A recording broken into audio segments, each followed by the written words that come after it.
आज topic fatty liver. वर्तमान clinic रे रेगुलरली प्रत्येक दिन किसी ना किसी फैटी लिवर पेशेंट आम पाखक आसुच्चंदी ट्रीटमेंट पाई, जोटा कि पूर्व आम एत देखा पाऊनु।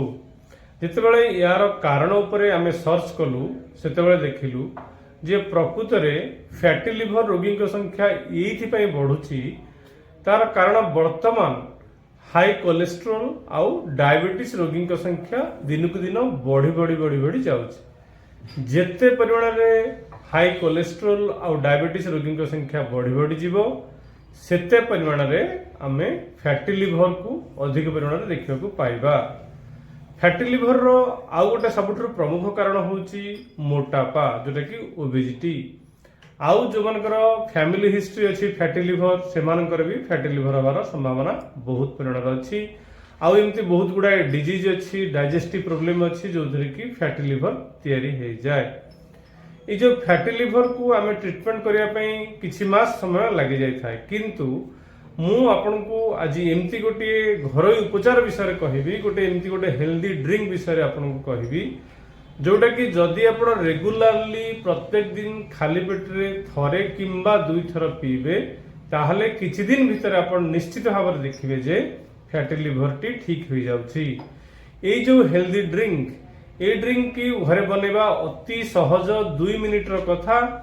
ये हेल्दी ड्रिंक खाली आपनकर फैटी लिवर को ठीक करबनी, ये हेल्दी ड्रिंक द्वारा आपनकर फ्यूचर रे सिरोसिस ऑफ लिवर आउ लिवर कैंसर को भी आपण प्रिवेंट करि पारिबे। लिवर रो जाबतीय समस्या यही हेल्दी ड्रिंक द्वारा समाधान हो जिवो। आजिकली ड्रिंक्स बा अल्कोहल नबा गोटे फैशन रे परिणत होईची।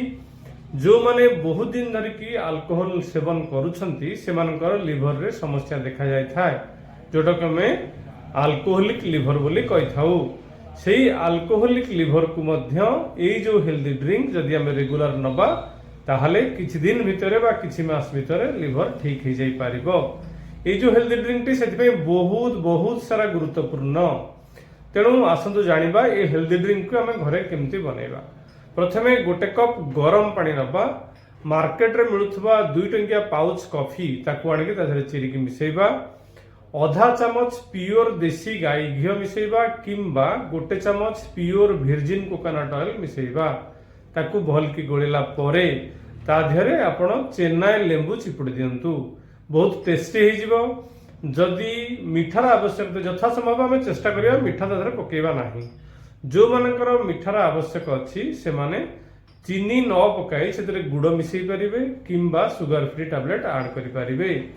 जदि सबुदिन एको आम अभ्यास करिबा, सबुदिन अभ्यास करिबा, खाली पेटरे सकाळु पीबा एवं संध्या पीबा, ताले एटा ग्यारंटी सहित कुआ जाई पारे जे किछि दिन भीतर आपण अल्ट्रासाउंड करके देखि पारंती आपनकर लिवर केते इंप्रूवमेंट हो जाइछि और किछि मास मध्यरे फैटी लिवर भी ठीक हो जाई पारुछि, अल्कोहलिक लिवर ठीक हो जाई पारुछि।